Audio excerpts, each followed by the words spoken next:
Israel adalah negara penjajah. Mereka tidak punya tanah.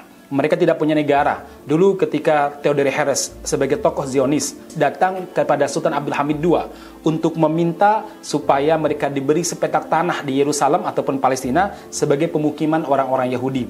Dengan berbagai tawaran, diantaranya akan dibangunkan rumah sakit yang paling bagus, dibuatkan kapal besar sekali, kemudian universitas yang sangat luar biasa. Kemudian Sultan Abdul Hamid menolak dengan mengatakan, itu bukan negeri nenek moyang saya, tapi itu negeri umat Islam yang dibebaskan dengan darah kaum muslimin, yang dibebaskan dengan darah para pejuang ketika dipimpin oleh Abu Ubaidah ibnu Jarrah pada zaman Khalifah Umar bin Khattab radhiyallahu an. Itu adalah hasil perjuangan umat Islam pada zaman Salahuddin Al-Ayyubi.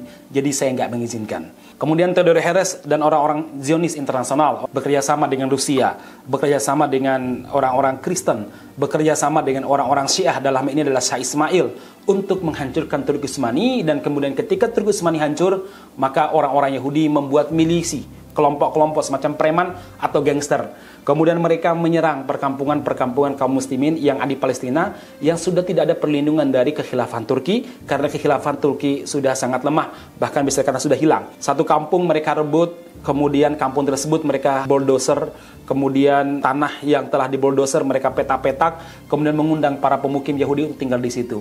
Esoknya atau pekan depannya atau mungkin bulan depannya mereka melakukan hal yang sama di daerah lainnya. Kemudian mereka meratakan, kemudian mereka membagi-bagikan tanah tersebut, kemudian ditinggali oleh orang-orang Yahudi, dari yang datang dari Amerika, yang datang dari Asia, yang datang dari Chinese, yang datang dari Eropa, sampai kemudian mereka mendeklarasikan negara yang bernama Israel. Dari sini Anda harus paham bahwa ini adalah negara penjajah yang telah menjajah umat Islam, yang telah merebut hak kaum muslimin. Maka sudut pandang yang kita pakai adalah ini adalah penjajahan. Sama dengan ketika Belanda, ketika Portugis, ketika Jepang menjajah negeri kita.